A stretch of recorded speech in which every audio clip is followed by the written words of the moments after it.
우리에게 주시는 하나님의 말씀입니다. 마태복음 20장 16절 말씀입니다.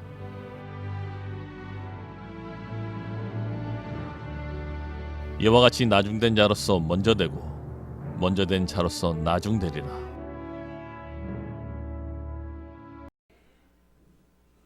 보통 이렇게 비 오는 날이면 목회자는 이른 아침부터 예배 시간만큼은 좀 비가 오지 않으면 좋겠다라는 생각을 하게 됩니다. 그렇지 않아도 우리 영화부의 아이들이 아픈 아이들이 많아서 좀 염려도 되는데 비까지 오니 교회 오는 것이 이렇게 오늘 편치는 않으셨을 것 같아요. 그래서 보통 이런 날씨를 궂은 날씨라고 이야기하는데 그럼에도 불구하고 오늘 우리에게 하나님의 은혜가 있기에 오늘도 아름다운 날인 줄 믿으시는 여러분 되시기 바랍니다. 오늘 이 한 시간 날 향한 끝이 없는 은혜 6번째 시간으로 은혜에 더 일했으니 더 받아야 합니까? 라고 하는 제목으로 함께 하나님의 말씀 나누도록 하겠습니다. 며칠 전에 저녁 식사를 하던 중에 핸드폰으로 문자 하나가 왔습니다. 보통 성도님들의 기도 부탁하는 문자 종종 받으니까요. 그런데 가족 문제로 기도를 부탁하시는데 문자 내용이 상당히 좀 길었어요. 요사이 너무 삶의 여유가 없어서 하루하루 내가 도무지 숨을 공간도 없고 그러다 보니 좀 불면증도 심해져서 잠도 제대로 자지 못하니 요사이 좀 마음의 여유가 없어 도무지 예배에 집중할 수 없다라고 하는 그런 하소연과 기도 부탁도 함께 담겨져 있었습니다.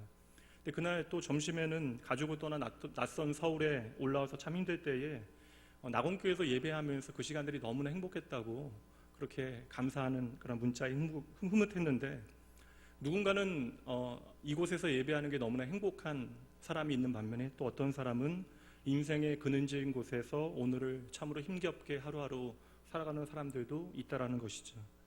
우리는 같은 예수를 믿고 그 예수를 신앙하며 오늘을 살아가고 있는데 모두가 다 똑같이 행복한 것은 아니라는 것입니다. 어떤 사람은 너무나 오늘이 행복한데 또 어떤 사람은 오늘이 너무나 고달픕니다. 한 청년이 저에게 언젠가 하나님은 내게 너무나 인색하다, 다시 말하면 하나님은 나에게만 너무나 인색하다라는 이야기를 했는데 자기가 나름 어릴 때부터 예수 믿고 그렇게 열심히 내서 교회 안에서 남들보다 더 봉사하고 섬겼는데 자기 인생은 남들에 비교해 보니까 너무나 풀리지 않는다라는 거예요.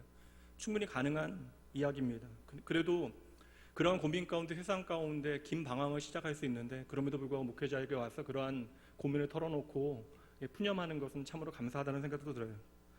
이야기를 듣다 보면 그들의 당장의 오늘의 현실이라는 것이 상당히 좀 무겁게 다가오게 되어지고 또 때로는 어떠한 이야기들 앞에 목회자인 저도 그들에게 어떠한 위로의 말 한마디 건네기가 참으로 어렵다라고 하는 형편들도 눈으로 보게 되어집니다. 그러니 그들의 원망과 불평도 나름 이해가 되죠. 그러나 어느 순간 그들은 내가 오늘 왜 이 자리에 있는지 그리고 나를 향한 하나님의 은혜가 무엇인지를 오해하고 있는 것입니다.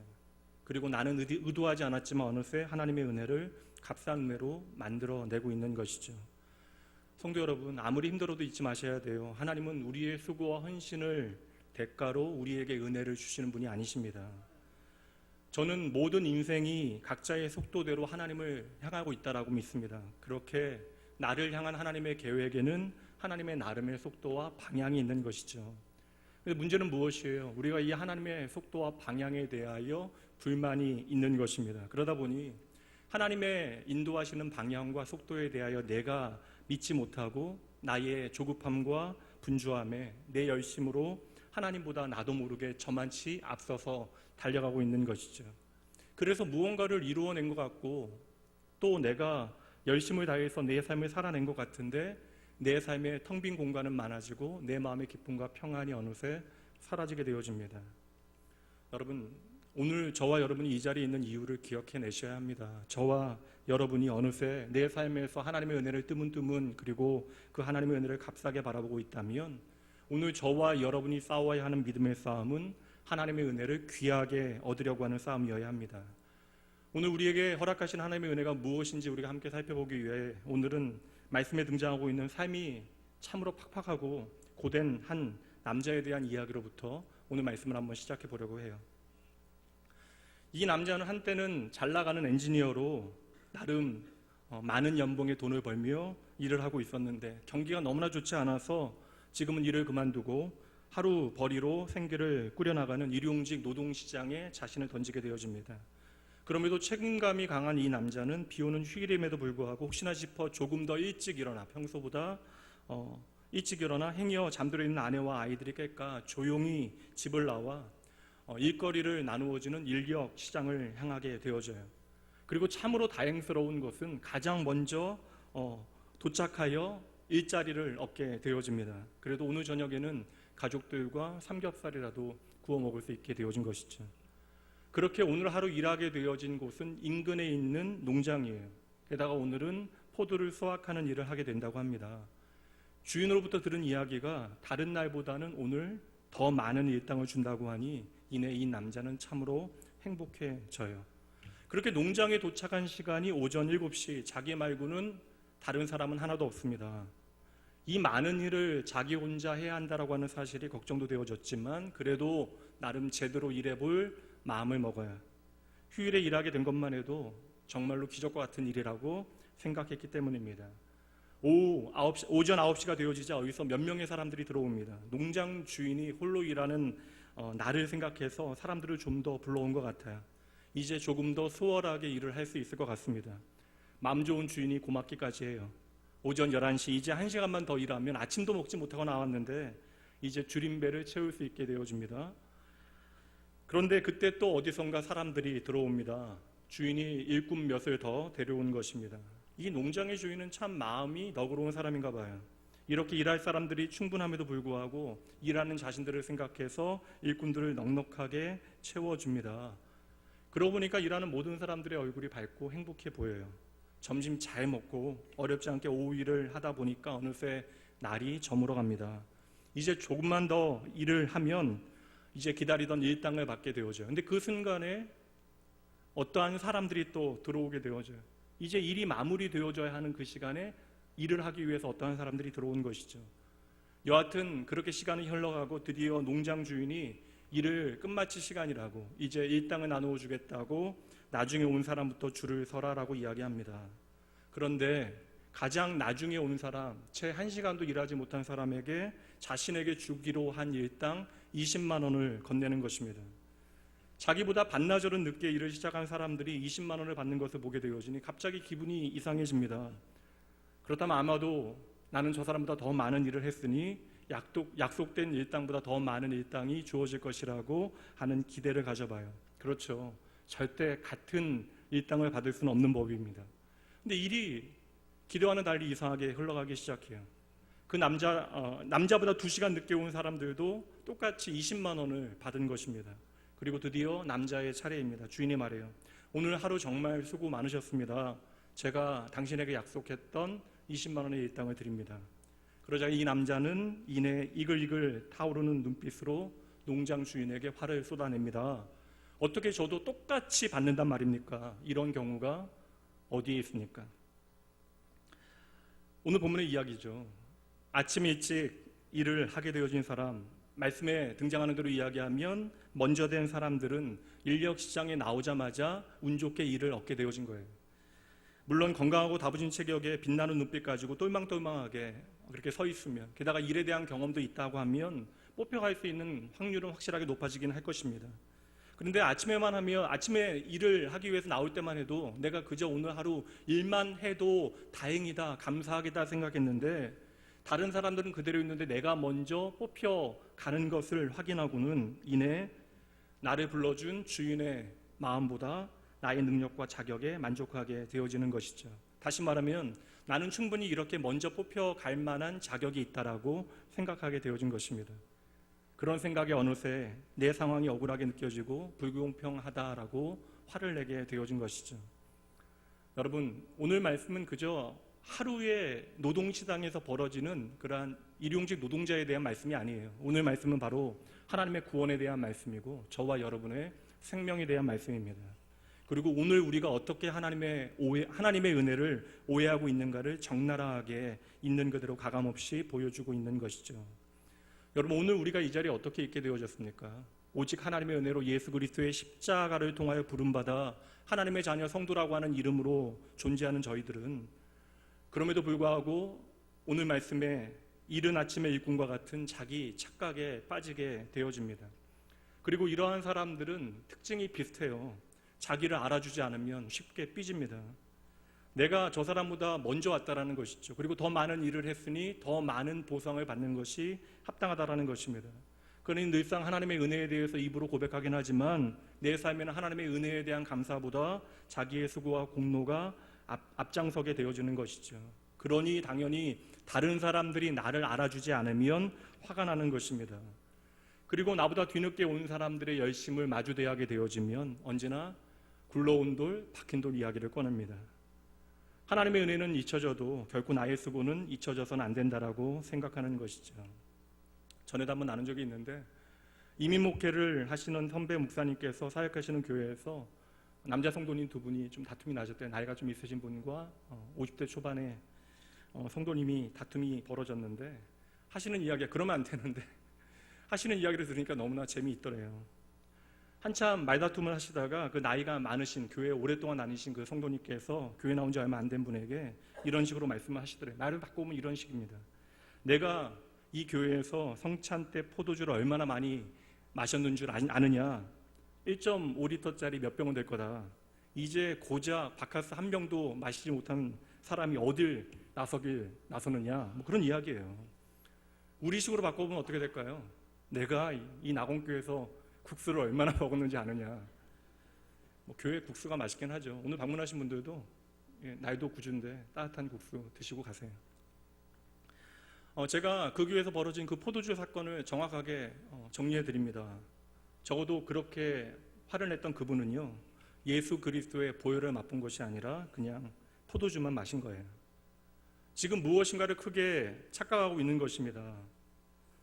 물론 그분에게도 내가 예수 그리스도를 처음 만났을 때의 감격과 감사함이 있었겠죠. 그리고 예수 그리스도의 십자가 앞에서 나의 죄인됨을 깨닫고 그럼에도 불구하고 나를 불러주신 하나님의 놀라운 은혜에 대한 감격이 눈물이 있었을 때가 있었을 것입니다. 그런데 어느새 예수가 내 삶에 베푸신 그 모든 은혜들에 대하여 내가 드문드문 희미하게 바라보게 되어지니 내 삶의 모든 하나님의 은혜의 흔적들은 사라지게 되어지고 나의 수고만이 남게 되어진 것이죠. 이것은 여러분 비단 어떠한 특정한 사람들만의 이야기가 아니에요. 오늘 저와 여러분의 이야기입니다. 나를 향한 하나님의 은혜를 우리가 잊게 되어지면 그 누구도 날마다 말씀을 전하는 목사도 장로도 권사도 내 삶의 자리에는 하나님의 은혜 대신 나의 자랑과 공로만이 남게 되어지는 것입니다. 그리고 그러한 사람들은 언제나 하나님을 향하여 소리칩니다. 하나님이 만약 살아계신다면 내게는 그러실 수 없습니다. 여기에 또 다른 남자가 있다라고 한번 생각해 보세요. 이 남자도 원치 않게 하던 일을 그만두게 되어졌습니다. 그렇지 않아도 녹록지 않은 형편에 가족들을 위하여 가장으로서 무언가라도 해야 합니다. 그러니 무작정 집을 나와서 집 근처에 있는 인력시장에 가서 쭈뼛거리고 서 있습니다. 왜소한 몸에 축 처진 남자의 어깨 그리고 그 얼굴에는 시름이 가득 배어 있습니다. 어느새 주변의 모든 사람들이 다 뽑혀가고 자신만 홀로 남아 있어요. 그렇게 시간이 흘러갑니다. 어느새 오후가 되어져서 늦은 오후에 햇살에 그림자가 길게 늘어져 있습니다. 그리고 그렇게 늘어진 그림자가 꼭 나의 인생 같다라고 한탄합니다. 이제 모두가 떠나간 자리입니다. 그럼에도 그 자리를 떠나지 못하고 있어요. 모든 사람들이 하루의 일과를 마무리해야 하는 그 시간에 자신은 일을 시작하지도 못한 것이죠. 이제는 포기해야 합니다. 그럼에도 불구하고 포기할 수 없어 마냥 그 자리에서 무언가를 기다리고 있어요. 바로 그때에 한 사람이 자신을 바라보며 걸어옵니다. 그리고 자신 앞에 멈춰서서 너의 모든 절박함을 내가 알고 있다라고 하는 눈빛으로 나와 함께 일하러 가자라고 이야기해요. 가슴이 뛰기 시작합니다. 농장에 도착해서 일을 시작해 보지만 일이 무엇인지 내가 알지 못하니 일을 배우기도 전에 일이 끝나버립니다. 일당을 받는 것조차 말이 되지 않아요. 더 주눅이 듭니다. 그런데 웬일입니까? 그에게 온전한 하루의 일당이 주어져요. 꾹 참아보지만 어느새 눈가에 눈물이 맺힙니다. 이렇게 늦은 오후 되어진 저와 여러분의 인생에 찾아오는 한 줄기 희망이 무엇인지를 보셔야 돼요. 이것이 바로 하나님의 은혜입니다. 오늘도 저와 여러분을 부르시는 하나님의 음성이 저와 여러분의 소망이 되어져야 하는 것이죠. 그 하나님의 음성은 저 멀리서 내가 알아듣지 못하는 목소리로 나를 부르시는 것이 아니라 절망의 자리에 내가 주저앉아 있을 그때에 친히 나를 찾아오시어 나의 이름을 부르며 내 손을 잡아 일으키시는 하나님의 음성입니다. 하나님께서는 오늘도 그 늦은 오후 하루의 일과를 마무리 짓는 그 시간에도 일꾼을 찾아 나서는 그 포도원의 농부처럼, 그 포도원의 주인처럼 끊임없이 당신의 사랑하는 백성들, 그 자녀들을 찾고 계십니다.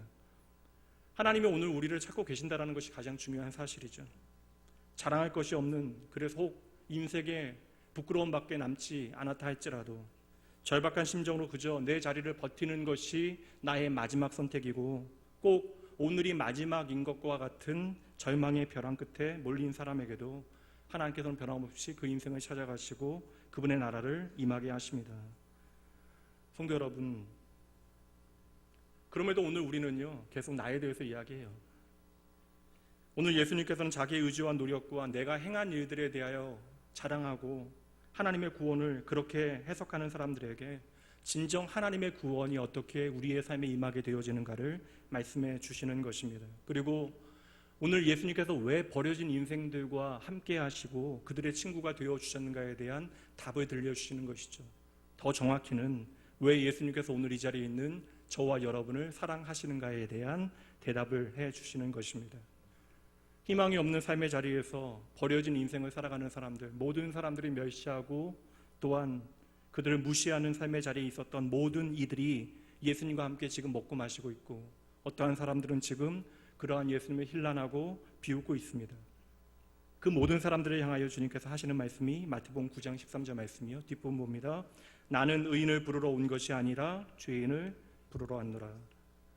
그 절박하고 가난한 마음에 그들에게 바로 내가 필요하다라고 주님께서 말씀하십니다. 사랑하는 성도 여러분, 여러분의 인생의 유일한 소망이 예수 그리스도이심을 믿으십니까?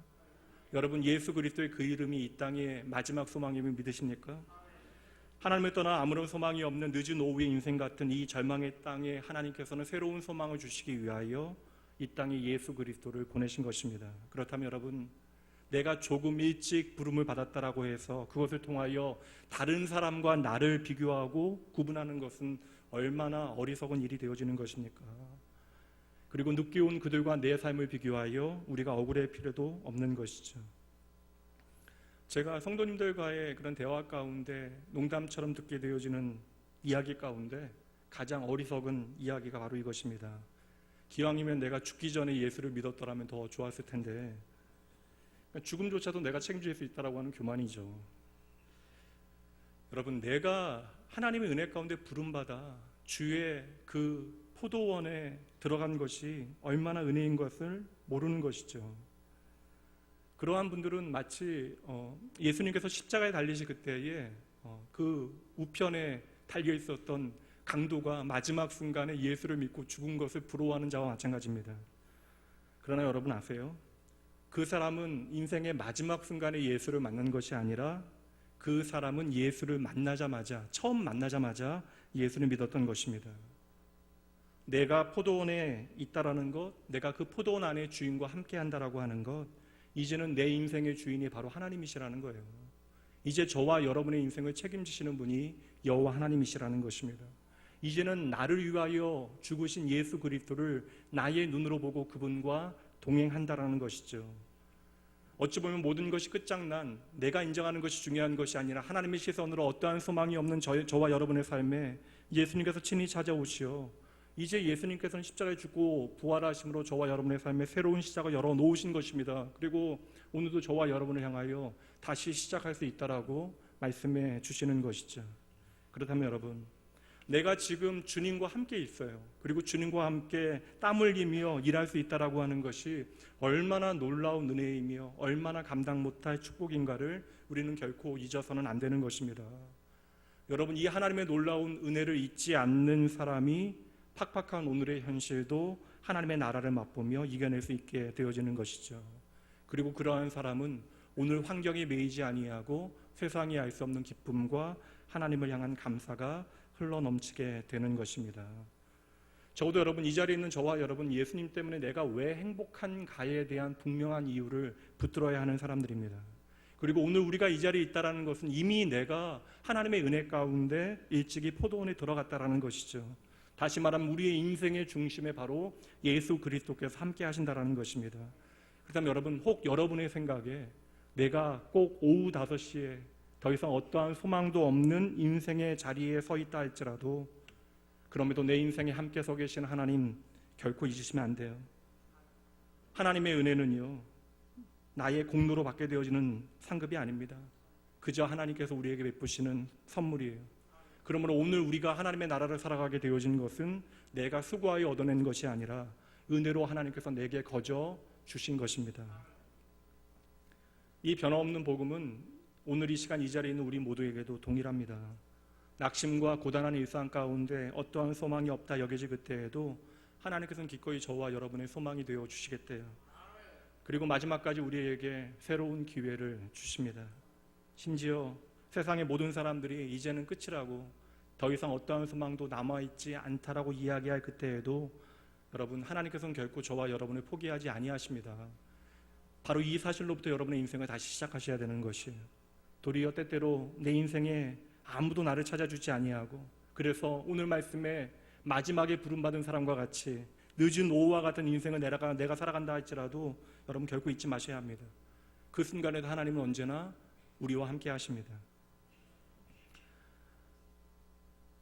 이 세상은 언제나 먼저 된 자, 앞을 향하여 빨리 달려가는 자들을 좋아합니다. 그래서 우리도 길을 쓰며 그렇게 빨리 앞장서려고 하는 것이죠. 그리고 내가 되지 않으면 내 자식이라도 그렇게 앞서 달리기를 원하는 것입니다. 그러나 오늘 저와 여러분의 삶의 주인 되신 예수님께서는 전혀 다른 말씀을 우리에게 들려주시잖아요. 이 비유의 말씀을 들려주신 후에 마지막 하신 말씀이 무엇이에요? 먼저 된 자가 나중되어지고 나중되어진 자가 먼저 되어진대요. 도무지 이해는 되지 않지만 우리의 생각과는 다르게 하나님은 일하신다라는 것입니다. 그리고 오늘 말씀의 배경에는요, 베드로의 어떤 질문 때문에 이 말씀이 나누어지는 거예요. 베드로가 주님을 향하여 질문합니다. 내가 나의 모든 것을 다 버리고 주님을 따랐습니다. 그렇다면 이제 제가 주님께 무엇을 얻을 수 있겠습니까? 베드로는 주님께서 나를 따르라 말씀하셨을 그때 지체하지 아니하고 주님을 따랐어요. 고기잡이 배도 버려두고 그물도 버려두고 심지어 나의 사랑하는 가족들도 버려두고 주님을 따라갔습니다. 그런데 시간이 어느새 지나게 되어지자 문득 베드로의 마음에 이런 생각이 드는 거예요. 내가 주님께 모든 것을 다 드렸는데 내가 얻은 것이 무엇이지? 어느새 나를 불러주시어 나와 함께 하신 예수님이 나에게 더 이상 보이지 아니하고 내가 주님과 함께하며 드린 작은 헌신과 수고만이 내 눈에 들어오기 시작합니다. 그러니 예수님의 제자들과 베드로의 그 신앙에 어느새 본전 생각이 들기 시작한 거예요. 내가 예수님을 위하여 이렇게 수고하고 헌신했는데 이제는 주님께서 그것에 답해 주시겠지. 그러니 예수님을 늦게 따르는 저 사람들보다는 일찍 따르기 시작한 내가 하나님의 그 놀라운 은혜에 자격이 있는 것처럼 생각되어지는 거예요. 1시간 일한 일꾼이 1달란트를 받는다면 3시간 일한 일꾼은 3달란트를 받아야 하는 것이고 아침부터 일한 나는 12달란트는 12데나리온은 받아야 된다라고 기대했을 것입니다. 그런데 농장 주인은 그 모든 사람들에게 똑같이 1데나리온을 주었다라는 것이죠. 여러분 한번 생각해 보세요. 만약에 여러분이 일찍 온 일꾼이라면 화가 나지 아니하겠습니까? 만약에 요즘에 이러한 방식으로 임금을 책정하여 지불하는 회사가 있다면 그 회사는 당장 파업이 일어나게 되어질 거예요. 노조가 가만히 있겠습니까? 무엇보다 이러한 임금 계산법은 여러분 공의로운 계산법이 아니잖아요. 1시간을 일한 일꾼에게 1데나리온을 준다면 그보다 곱절을 일한 사람에게는 그에 합당한 곱절의 임금을 주는 것이 공의로운 것입니다. 그러나 여러분 잘 보셔야 돼요. 오늘 예수님의 비유는 포도원의 이 이야기를 통하여 이 세상의 경제 원리에 대해서 말씀해 주시는 것이 아닙니다. 우리가 기업을 운영할 때 어떻게 임금을 책정해야 하는가에 대한 가르침이 아니라는 거예요. 오늘 말씀은 하나님의 은혜를 경험한 사람들만이 누릴 수 있는 하나님의 나라, 그 은혜의 역설이 무엇인지를 우리에게 말씀해 주시는 것이죠. 그 말씀이 이와 같이 나중된 자로서 먼저 되어지고 먼저 된 자로서 나중되어진다라는 것입니다. 이 원리 앞에 우리가 어떻게 내 방식과 내 생각과 내 가치만을 주장하겠어요? 그럼에도 불구하고 이 마지막 예수님의 결론이 우리는 도무지 이해가 가지 않습니다. 여러분, 이 말씀이 가장 억울하고 싫은 사람이 누구겠어요? 먼저 된 자가 나중 되어지고 나중 된 자가 먼저 되어진다. 교회 다닌 지 오래된 사람일수록 이 말씀 싫어하겠죠. 내가 이 교회에 먼저 와서 그간 그렇게 수고했는데 나보다 나중 온 저 사람이 먼저 교회 안에서 인정받는구나. 나중 된 자가 먼저 되어지고 나는 나중이 되었구나. 그럼 나도 나중에 올 걸. 괜히 먼저 와서 이렇게 무시만 당하는구나. 오늘 말씀의 문제가 무엇이에요? 그 판단의 기준이 나잖아요. 내가 먼저 되었고 너는 나중 되었다라고 하는 판단입니다. 여러분, 저와 여러분 모든 사람들은요, 다 감당 못할 하나님의 은혜 가닥에 이 자리에 있는 것입니다. 농장주인은 지금 모든 일꾼들에게 은혜를 베풀고 있는 거예요. 그런데 도리어 일찍 은혜를 받고 많이 일한 사람일수록 그 주인에 대하여 불만을 가지고 있는 것이죠. 그래서 저는 오늘 일찍 온 일꾼의 모습을 보면서 누가복음에 등장하는 탕자의 비유에 등장하는 첫 번째 아들이 떠오르고요. 그리고 오늘 베드로의 얼굴이 떠오릅니다. 하나님의 은혜에 감격했는데 어느 순간 시간이 지나자 내가 먼저 왔다라는 거예요. 내가 더 많이 수고했다라는 것입니다. 내가 더 빨리 예수님께 순종하고 예수님을 따랐다라는 것이죠. 맞아요, 여러분. 가장 많이 그리고 오래 수고한 것이 맞습니다. 그런데 어느 순간 나는 어느새 내게 돌아올 보상만을 기대하고 있는 것이죠. 오늘 내가 이 자리에 있는 것이 하나님의 은혜라고 늘상 이야기하지만 우리는 어느새 하나님의 은혜보다 내 삶에 다른 것들이 더 중요해진 것입니다. 나를 택하시고 나를 불러주신 하나님 되심을 내가 깨닫고 예수 그리스도의 십자를 통하여 하나님의 사랑을 내가 깨달았기에 이 자리에 있는 것인데, 그래서 이제는 예수 그리스도를 내 삶의 주인 삼고 그분이 나의 길과 진리 생명 되심을 확신하며 예수님께 내 인생을 전부 다 맡겨드리기로 우리는 다짐했는데 그 어느 순간으로부터 그 모든 감사와 감격과 결단과 다짐은 아침 안개처럼 사라져버리고 내가 예수님을 따르면서 조금씩 수고한 그 모든 이야기에 대해서 내가 기억하고 이제는 예수님께서 이제 그 모든 것들에 대하여 어떻게 보상해 주실까 그것에만 관심을 갖게 되어진 것이죠. 그러니 억울해진 거예요. 그러니 하나님의 은혜가 불공평하게 여겨지는 것입니다.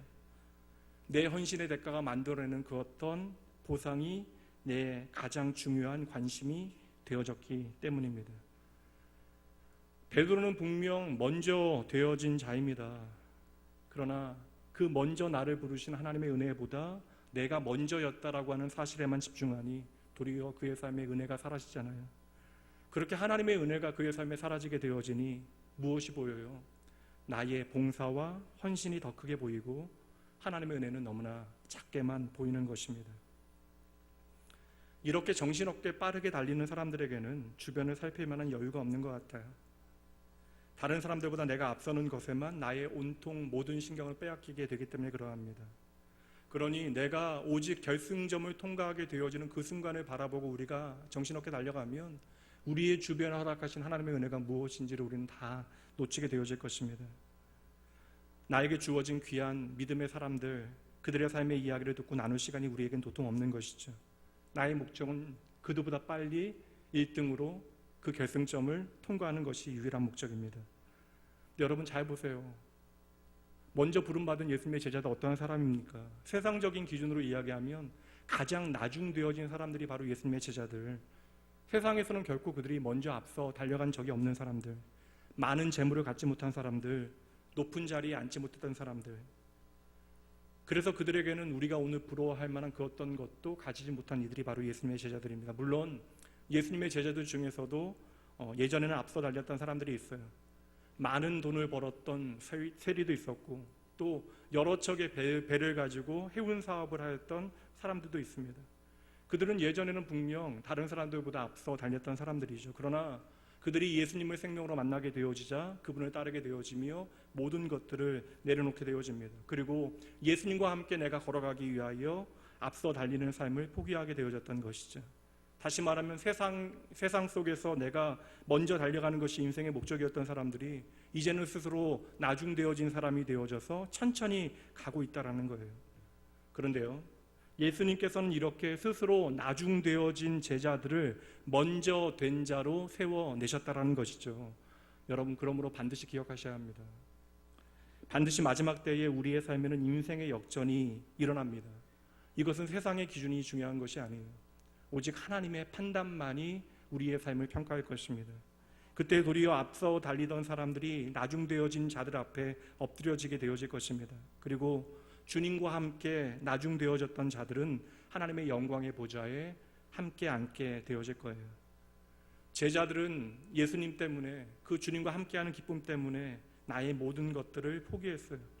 그리고 내가 포기한 것은 나의 내일에 대한 보장이 되어지는 것들입니다. 그리고 스스로 낮은 자리를 선택했던 것이죠. 그러나 여러분, 이것은 버림의 철학이거나 버림의 가치가 아니에요.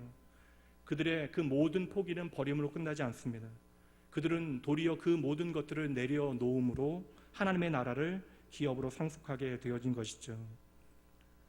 지금도 세상은 여전히 먼저 된 자가 세상에서 잘 살 수 있다라고 이야기합니다. 그리고 때때로 우리의 눈에도 세상에서 먼저 되어지는 것이 우리가 훨씬 더 유리한 삶을 살아갈 수 있다라고 판단되어집니다. 그러나 여러분, 하나님의 나라의 원리는 전혀 달라요.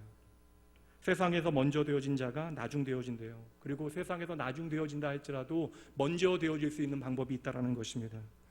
그렇다면 여러분, 이 하나님의 말씀 앞에서, 기준 앞에서 우리의 선택은 분명하여야 하는 것이죠.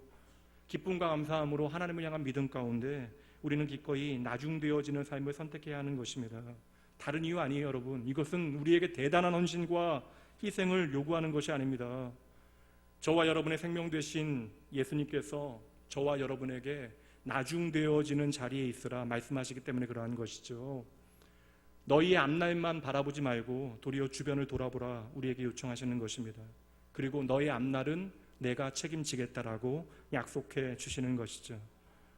여러분, 오늘 저와 여러분이 그저 이 자리에 있는 것을 마지막 이야기로 생각하지 마세요. 이 세상에는 아직도 포도원에 들어오지 못한 수많은 사람들이 있습니다. 그리고 밤이 되어지면 이 포도원의 문은 영원히 닫히게 되어질 것입니다. 그러니 여러분, 잘 들으셔야 돼요. 내 영혼의 집을 찾지 못해서 오늘도 방황하고 있는 사람들, 이 땅에 예수 없는 모든 인생들에게 이제 그 길이 무엇인지를 여러분들이 알려주셔야 합니다. 그 예수의 빛, 생명의 빛을 비추어내는 것이 여러분의 삶의 첫 번째 우선순위가 되어져야 하는 것이죠. 죽은 자였던 저와 여러분을 이제 예수의 생명 가운데 일으켜 세우셨다면 생명 있는 자로서 마땅히 일어나 그 생명의 빛을 비추어 내셔야 하는 것입니다. 그렇게 저와 여러분이 이제 하나님의 은혜의 포도원 안에 들어와 있다는 사실을 믿으신다면 그렇게 죽어가는 얼굴로 파리한 표정으로 앉아 계시면 안 됩니다. 기쁨을 찾으셔야죠. 늦게 들어온 사람들 보면서 내가 도무지 억울해서 못 살겠다라고 이야기하시면 안 돼요. 내가 일찍 들어온 것이 얼마나 감사한 일인가를 여러분 기억해내셔야 하는 것입니다. 여러분, 우리가 얼마나 놀라운 하나님의 은혜 가운데 오늘을 살아가고 있는데요. 그 하나님의 놀라운 은혜 가운데서도 내 마음을 지옥과 같이 만드시면 안 됩니다.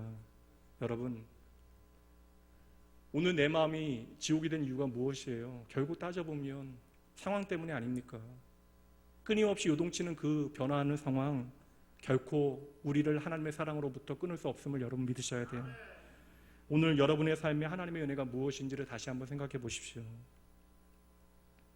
내 영혼이 은총 입어 중한 죄짐 벗고 보니 슬픔 많은 이 세상도 천국으로 화도다.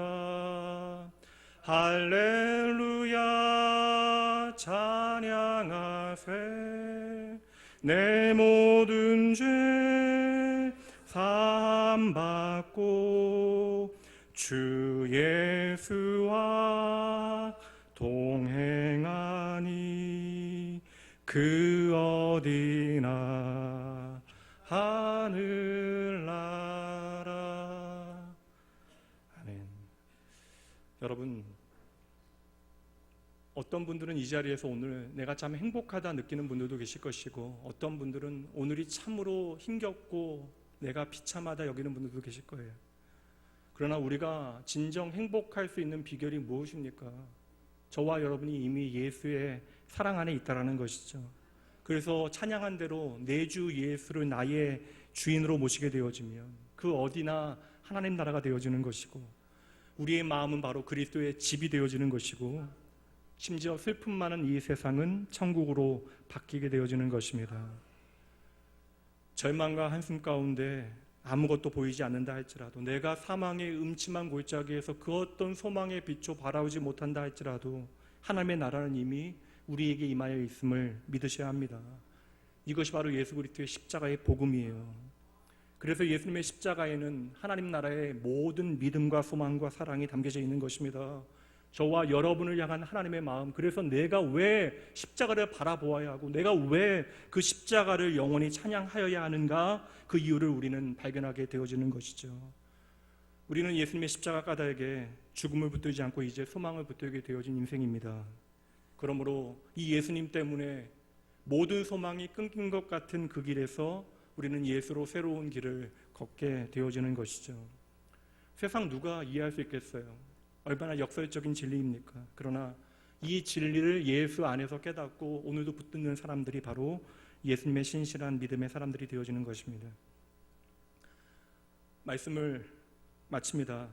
요사이 제 설교가 좀 길어져서 오늘은 조금 좀 일찍 끝내기로 마음 먹었어요. 이번 주 비가 많이 내렸습니다. 목요일 낮에 소낙비가 내리기 시작했죠. 저는 그날 아침에 오늘 비가 많이 내린다라는 기상 예보를 보고 우산을 챙겼습니다. 석촌역에서 내렸는데 저같이 미리 준비하지 못한 분들은 그 소낙비를 다 맞으며 뛰어가시더라고요. 그러나 제 손에는 우산이 들려 있어서 마음이 느긋했습니다. 오는 길에 분위기 있게 커피도 한 잔 마셨어요. 제가 어릴 적에 개척 목회를 하셨던 부모님은 너무나 분주하셨습니다. 그래서 비가 오는 날에 아침에 제가 우산을 챙기지 못한 날에는 그냥 어김없이 비를 맞고 와야 돼요. 당연히 저는 비를 맞아야만 한다는 사실을 알고 있습니다.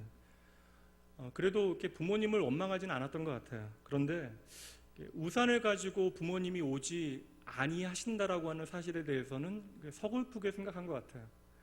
40년이 지나서도 생각이 나는 걸 보면 그런 것 같습니다. 여러분, 우리의 인생에 예기치 않은 거센 소낙비가 내리는 순간들이 있습니다. 그리고 우리 인생에 내가 우산을 준비하지 못한 순간에 거센 소낙비가 쏟아지게 되어지면 우리는 하나님께서 당연히 우산을 들고 내 삶에 찾아와 주실 것이라고 생각하죠. 근데 막상 내 인생에 예기치 못한 소낙비가 내리는 그 순간에 하나님께서 나를 위하여 우산을 펼쳐주시지 않는 것처럼 여겨지는 상황들이 있다라는 것입니다. 그래서 우리는 제 시간에 내 삶에 찾아오시지 아니하시는 하나님을 향하여 원망하는 것이죠. 하나님, 내가 얼마나 하나님 사랑하는 아들인데요, 내가 교회에서 얼마나 많은 일을 하였습니까? 그럼 하나님께서 저를 위하여 적어도 우산은 펼쳐 주셔야죠. 물론 여러분, 비를 맞는 시간이 참으로 두렵고 춥고 배고프기도 합니다. 그러니 당연히 우리의 마음에 섭섭한 마음이 드는 것도 이해가 돼요. 그런데 여러분, 우리의 인생 가운데 내가 홀로 비를 맞고 서 있는 것과 같은 그 시간에 여러분 잘 보셔야 합니다. 그 현장에 하나님께서는 언제나 함께 그 비를 맞고 계셨습니다. 그분이 바로 십자가에 달리신 예수 그리스도이세요. 그래서 저는 때리면 때리는 대로, 찌르면 찌르는 대로 말없이 십자가에 달려 계신 예수님, 너무나 무능해 보여서 많은 사람들의 비웃음이 되셨던 그 십자가의 예수님이 너무나 좋습니다. 그 십자가의 예수님께서 오늘 저와 여러분에게 보이신 하나님의 은혜가 무엇이에요? 그것이 오늘 우리에게 새로운 소망이 되어져야 합니다. 그 십자가의 예수님은 내가 잘 나갈 때뿐만 아니라 아무도 나를 찾지 않을 그때에 저와 여러분과 함께 하십니다. 그 십자가의 예수님은 내가 주님을 위하여 무언가를 멋지게 해드릴 때뿐만 아니라 심지어 내가 주님을 향하여 주님의 마음 깨닫지 못하여 불평하고 원망할 그때에도 언제나 우리와 함께 하십니다. 그 십자가의 예수님은 늦은 오후 내 마음이 급해지 그 순간에만 나와 함께 하셨던 것이 아니라 이른 아침에도, 아니 깜깜한 밤에도 저와 여러분의 삶에 함께 하셨습니다. 그럼 여러분, 무엇이 문제예요? 다만 내가 잘 나갈 그때에는 나와 함께 하시는 주님이 언제나 내 삶의 뒷전이었던 것이죠. 그래서 지금까지 나와 함께 하셨던 그 예수님이 보이지 않았던 것입니다. 성도 여러분, 그러니 꼭 하나 기억해 주세요. 예수님은 그 늦은 오후 우리의 인생의 거센 소낙비가 내리는 그 순간에만 나를 찾아오신 것이 아니라 모든 사람들이 나를 떠나고 아무도 나와 함께하지 않는 그 시간이 되어서야 우리는 비로소 나와 함께 하셨던 주님을 발견하게 되어지는 것입니다. 그러니 오늘 말씀을 통하여 도리어 다시금 하나님의 은혜가 무엇인지를 보셔야 돼요. 내가 하나님을 향하여 왜 하나님 이제야 오셨습니까? 할 그때에 주님께서 우리를 향하여 말씀하십니다. 내 사랑하는 아들아, 내가 늦은 것이 아니란다. 나는 단 한 번도 너를 떠난 적이 없는데 너는 이제야 내가 보이는구나. 그래요, 여러분. 믿음이 우리의 삶의 전부입니다. 그러니 끊임없이 요동치는 여러분의 환경과 상황에 기대지 마세요. 상황을 뛰어넘는 하나님의 은혜를 단단히 붙드셔야 합니다. 하나님, 오늘도 내가 늦은 오후와 같은 삶을 살아간다 할지라도 오직 하나님의 은혜만 바라보는 믿음의 사람으로 내 삶을 하나님 앞에 살아드리기를 기다리고 계십니다. 오늘 이 시간 그 하나님 함께 찬양하시죠.